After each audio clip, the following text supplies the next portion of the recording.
Apakah Hasto sudah seharusnya berhenti menjadi sekjen PDIP? Sudah waktunya. Dan siapa yang layak untuk menggantikannya? Ganjar Pranowo. Tok, ganjel tok. Ya, kenapa aku bilang seperti itu? Semua ada dasarnya, ya. Ya kita katakanlah dulu ini analisa liar, ya kan? Tapi kadang-kadang analisa liar seperti yang beredar di warung kopi itu kadang-kadang ada benarnya juga kalau diteliti, ya kan? Jadi kita mau ambil dulu dari dua sisi. Pertama dari sisinya si Hasto, yang kedua dari sisinya si Ganjar.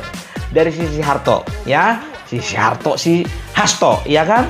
Yang pertama, kenapa dia harus berhenti dari sekjen PDIP? Karena dia sudah 10 tahun menjabat. Udah sama kayak presiden. Pertama kali dia menjabat itu tahun 2014, ya. Waktu itu menggantikan Cahyokumolo, ya, yang waktu itu kalau nggak salah ditarik ke dalam pemerintahan, ya. 2014 dia jadi PLT waktu itu, sementara masih sekjen, ya kan. Dan 2015 nah sahlah dia. Jadi kalau bisa dipikir-pikir udah 10 tahun toh kalah Jokowi. Kenapa aku bilang kalah Jokowi? Kalian telusuri sendirilah. Ya, itu dia. Jadi udah terlalu lama, ya. Dan juga bisa dikatakan satu-satunya orang yang menjabat 2 periode sekjen ini cuma si Hasto. Aku pengen tahu kira-kira ilmu apa yang dipakai untuk menjilat ketum. Bisa 2 kali. Kalau prestasi katanya ya mungkin boleh lah kalau memang karena prestasi, ya. Nah, asal jangan menjilat aja lah, makanya bisa 2 kali periode. Dan sebetulnya karir politiknya juga pertama itu diawali tahun 2004 sebagai anggota dewan. Tapi 2009 kok gak kepilih ya. Artinya apa? Cuma sekalinya dia dipercayai untuk menjadi wakil rakyat, kan begitu. Tapi ya itu dia, mentereng jabatan politiknya ketika di dalam PDIP. Itu yang pertama, ya. Sudah kelamaan. Baru yang kedua, ya. Yang kedua, ya. Pada Pilpres 2024 ini, ya, kawan inilah bisa dikatakan faktor penentu yang membuat PDIP nyungsep. Kenapa? Yang pertama karena banyak kali blunder-blunder yang dilakukannya. Ya, adalah dikatakan katanya dia hilaf memilih Gibran menjadi wali kota. Kalau memang hilaf kalian, kenapa kalian terima pendaftarannya? Di atas materai itu loh, materai 6.000 waktu itu kan. Ngede-ngede aja, hilaf tadi terima setoran juga kau. Setoran apa? Setoran terima kasih maksudnya. Jangan langsung kalian goreng, ya kan. Baru blunder berikutnya apa? Dikatakan katanya itu Gibran itu katanya sebagai sama halnya seperti supir truk yang ugal-ugalan. Toh, baru ini aku tahu supir truk mencapres. Jadi cawapres mencalonkan diri. Baru ini aku tahu. Apa nggak jokeli itu apanya itu perbandingannya itu? Kau nggak aja kau. Baru apa lagi? Banyak hal-hal yang statement dari si Hasto ini yang membuat gerah, ya. Jadi cenderung memecah belah di akar rumput gitu loh, ya. Sesama pendukung PDIP pun juga pecah belah. Itu yang kedua, ya. Yang kedua itu karena bisa dikatakan ya si Hasto ini kebanyakan blunder. Baru yang ketiga, ya. Hasto ini, ya, kalau ku nilai, ini penilaianku, wajar, aku punya hak dong untuk menilai. Kawan ini sudah gagal menghimpun kekuatan di akar rumput, gagal mengadakan konsolidasi gitu loh, ya kan? Sebagai sekjen, kalau sekjen itu di beberapa organisasi itu bisa dikatakan itu sebagai ketua harian loh, betul. Karena sekjen ini posisinya penting, ya, posisinya ke atas, bertanggung jawab ke ketum dan juga bertanggung jawab memonitor untuk organisasi di struktur yang ada di bawahnya gitu loh. Tapi kawan ini gagal untuk melakukan konsolidasi. Kelihatan kan pecah suara itu. Iya, kalau sempat solid itu mana mungkin 16%. Ya kan, kita kan bisa lihat bagaimana keadaan di bawah. Dan juga banyak politisi-politisi dari PDIP ya, itu yang hengkang. Ya, ingat hengkang bukan kangkang. Hengkang ya, bisa dikatakan itu tokoh-tokoh inti gitu loh. Ya, Bambang Sujatmiko. Ya kan, Bambang Budiman. Budiman Sujatmiko, Marwarar Sirait, ya. Baru siapa lagi, Effendi Simbolon. Itu pentolan-pentolan PDIP itu sebetulnya. Gitu loh, orang-orang yang punya kualitas politik yang baik. Gitu. Tapi tanda tanya kan, berarti apa? Kalau misalnya memang betul-betul ya Hasto itu dipandang sebagai seorang pimpinan, memang di sekretaris, tapi kan dia sebagai bisa dikatakan hampir sejajar dengan Ibu Ketum. Ya kalau memang orang itu memandang Hasto sebagai sosok yang perlu untuk dihormati, ya kan? Kurasa mereka itu nggak akan hengkang dari situ. Tapi kan bukannya bilang apa, ya kan? Hasto itu kan, ya bisa kita katakan setiap pernyataannya itu nggak 100% itu pernyataan dari Ibu Ketum. Yakin aku, itu ada beberapa persen itu hasil keluar daripada kepalanya sendiri. Nah, itu dia ya. Jadi itu faktor yang ketiga. Faktor yang keempat ya. Faktor yang keempat itu sebetulnya ya, kenapa Hasto itu sudah patut untuk berhenti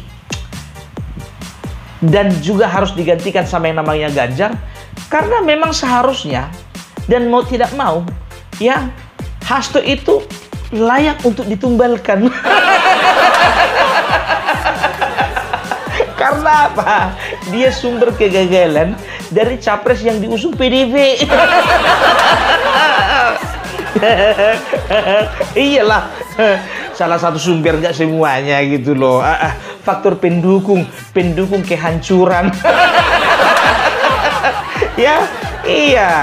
Dan juga bisa dikatakan, ya kan, orang PDIP sekarang itu lebih respect yang namanya si Ganjar daripada si Hasto gitu loh. Karena setelah Pilpres, sebelum Pilpres, saat Pilpres, dan setelah Pilpres, ini moncongnya ini aja terus yang koar-koar. Biasanya kalau misalnya moncong banting itu nggak ada yang koar-koar gitu loh. Biasanya itu tanduknya yang diandalkan, bukan moncongnya. Sebentar ngamuk-ngamuk, sebentar nangis. Sebentar nangis, sebentar merepek. Itu dia. Selalu itu yang digaung-gaungkannya ya, bahwasanya pemerintahan saat ini adalah pemerintahan yang haus kekuasaan. Itu Bapak Jokowi siapa yang mendaftarkan? Kau kan? Itu kadermu dulu. Jangan setelah dia itu berbeda haluan, ya sekarang kayak gitulah kau jelek-jelekkan. Ya harusnya statement-statement yang bijak itu yang kau keluarkan, supaya apa? Supaya masyarakat jangan ilfil melihat PDIP. Gitu loh. Ya maaf. Aku 2 kali memilih calon presiden dari PDIP. Aku sendiri, ini orangnya. 2 kali Jokowi, 2 kali ku coblos PDIP. Ya betul, serius. Karena apa? Karena PDIP itu stigmanya stigma positif. Karena apa? Ada Jokowi nempel gitu di sampingnya gitu. Sekarang ya bisa kau rasakan kan. Nah, itu dia ya. Sekarang kita lihat dulu dari faktor si Ganjarnya. Dari faktornya si Hasto sudah kan? Yang pertama, kedua, ketiga, dan keempat. Kalau memang ada faktor-faktor penentu lainnya, komentar di bawah ya, komentar ya. Baru berikutnya dari sisinya si Ganjar. Kenapa si Ganjar itu layak untuk menggantikan Hasto sebagai sekjen? Yang pertama, karena dia perlu memelihara karir politiknya. Makanya harus ditumbalkan si Hasto. Karena apa? Kalau 2029 Ganjar ingin maju lagi, ya jangan biarkan redup karirnya gitu loh. Jadi kalau memang PDIP ingin mencalonkan lagi Ganjar dan merasa bahwa Ganjar itu lebih kuat daripada kader-kader lainnya, pelihara Caranya bagaimana? Kasih posisi strategis. Apa posisi strategis saat ini? Sekjen PDIP. Itu. Masuk akal enggak? Masuk akal gitu loh. Jangan dikasih ketua DPP. Nggak masuk gitu loh. Atau ketua harian. Mana pernah PDIP pakai ketua harian? Atau dewan pertimbangan. Jangan. Gitu. Kasih dia sekjen. Udah. Tumbalkan aja si Hasto. Kalau aku setuju aku. Karena aku bukan lagi orang PDIP. Jadi orang urus. Aku non partai sekarang, nggak punya partai aku sekarang, ya. Itu yang pertama, ya. Baru yang kedua, ya. Ganjar ini bisa dikatakan itu bargaining value-nya itu lebih tinggi dari si Hasto. Karena apa? Gimana pun juga 16% itu masih, ya, Ganjar itu tetap pernah jadi calon presiden. Gitu loh, masih lebih tinggi nilai tawarnya daripada si Hasto gitu loh. Jadi sekarang kalau aku bilang, ya, ini posisinya PDIP ini lagi dilema ini, ya. Kalau misalnya aku di dalam, aku bisa menilai itu mana ya, Hasto atau Ganjar. Iya, gimana pun juga, ya, mereka itu kader-kader pilihan, ya. Tapi makanya karena sama-sama kader pilihan, makanya harus memilih, kan begitu kan? Tidak mungkin sekjen 2 orang. Ya, itu dia. Yang pertama untuk memelihara karir politiknya. Baru yang kedua, nilai bargainingnya si Ganjar ini lebih tinggi gitu loh. Baru yang ketiga, Ganjar ini punya pengalaman, ya. 2 periode dia itu menjadi anggota dewan, 2004 ke 2009 ke 2014. Nah, 2013 sampai 2023 2 periode juga dia jadi gubernur Jawa Tengah. Jadi kalau aku bilang, ya, dari sisi prestasi lebih berprestasi yang namanya Ganjar daripada si Hasto gitu. Dia baru yang keempat dari segi histori. Ya, itu Ganjar itu punya kedekatan khusus dengan Mega. Karena aku pernah dengar, ya, wawancara dengan Ganjar. Ganjar itu adalah seorang politisi yang dilahirkan dari kedekatannya dengan Taufik Kemas, almarhum suaminya dari Ibu Ketum gitu. Jadi dia memang didikannya si Taufik Kemas gitu loh. Jadi bisa dikatakan, ya, yang secara emosi mempunyai kedekatan dengan PDIP itu sebetulnya si Ganjar. Ya, lebih cocok. Tapi kita nggak tahu ke depannya. Mana tahu, ya, tetap juga redup itu bintangnya si Ganjar nggak cemerlang. Ya, karena apa? Karena aku tengok ada nih, ya, ada ini sepertinya aromanya Puan Maharani itu akan dipersiapkan untuk 2029. Kalau ke situ larinya udah nggak bisa. Say goodbye gitu loh. Mau diangkat pun sekjen sekarang juga percuma. Tapi nggak apa-apa lah, ya kan. Yang penting ada kerjaan gitu loh. Gantilah dulu, regenerasilah dulu sekjen itu. Kalau aku bilang sih, udahlah. Kalau PDIP ini aku dengarkan ya Bu Ketum, aku kasih masukan sama Ibu ya. Aku mau kasih masukan sama Ibu. Kalau suara PDIP dan PDIP ingin dicintai rakyat, Bu, ganti itu si Hasto.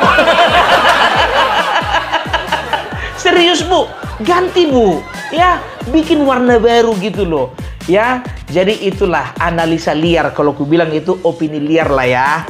Ya, tapi ada masuk akalnya juga kalau ku bilang, ya kan? Karena ya udah, Hasto gagal memberangkatkan capres itu yang pertama, dan Hasto gagal ya meningkatkan nilai meningkatkan skor di parlemen. Gagal kan? Hilang 20 kursi gitu loh, ya. Oke lah, jadi gimana pun juga aku mau katakan bahwa PDIP adalah partai yang hebat, ya. PDIP itu partai besar, partai hebat, partai berkualitas, ya. Sekarang ya tergantung kita semuanya. Kalau kita mau tetap maju di dalam PDIP, kok kita? Ya kalian lah. Kok kita ya? Perasaan masih di dalam awak.